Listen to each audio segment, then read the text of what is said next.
বাংলাদেশের মুসলমানদের পিছনে অসংখ্য ইসলাম বিরোধী লোক লেগে আছে। হয়তোবা তাদেরকে আমরা অনেকে চিনি, অনেকে চিনি না।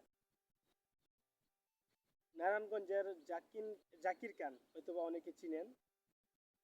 সে একজন বিএনপির বড় নেতা। সে নিজের মুখ দিয়ে স্বীকারোক্তি দিয়েছে, বলেছে যে জেল হাজতে তাদেরকে অত্যাচার করা হতো ইসকন্দের বড় এই সাধু লোকদের দিয়ে। মানে মেন কথা হলো ইসকনের বড় নেতাদেরকে দিয়ে মুসলিম আলেম উলামা তাদেরকে টর্চারিং করা হতো, হেনস্থ করা হতো। আমরা এক সময় বুঝবো যে বাংলাদেশের জন্য তারা কতটুকু হুমকি স্বরূপ। সরকারি যত অফিস আদালতে বড় বড় কর্মকর্তা রয়েছে, জেলা পর্যায়ে রয়েছে, তারা সকলগুলা সনাতন ধর্মের, মানে হিন্দু লোক।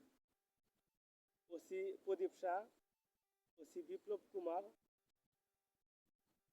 ওই যে কিছুদিন আগে আমির হামজা এমপিকে নির্দেশ দিয়েছে ধরার জন্যে, ওই সরকারি লোকটাও কিন্তু আপনার হিন্দু ধর্মের। তো যেটাই ছিলাম, যে কথাই ছিলাম, ইসকন যে একটা দল, মানে গ্রুপ আর কি, ওরা কিন্তু প্রত্যেক সময় মুসলমানদের পিছনে লেগে থাকে। তাদেরকে নিয়ে মানে অরুচিমূলক অনেক কথাগুলো বলে, অনেক মন্তব্য করে।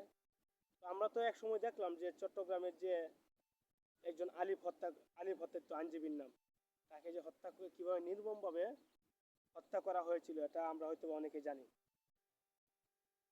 তারা ভারতের এজেন্ট হয়ে বাংলাদেশকে দখল করার জন্য একটা চক্র কাজ করতেছে, ওইরকম ইসকন সেটার মধ্যে। আপনারা যদি তাদের সাথে একবার না লাগেন তাহলে বুঝতে পারবেন না তারা কতটা ইসলাম বিরোধী।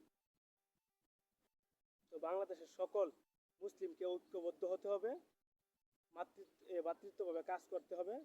বাংলাদেশ থেকে যতগুলা ইসলাম বিদ্বেষী লোক রয়েছে তাদেরকে চিহ্নিত করে আইনের আওতায় আনতে হবে। একটা 90% ইসলামিক রাষ্ট্রে বাংলাদেশে থেকে মুসলিমদের বিরুদ্ধে কাজ করবে, এটা আমরা কখনো হতে দিব না। তাদেরকে অতি শীঘ্রই নির্মূল করবো এই বাংলাদেশ থেকে, ইনশাল্লাহ।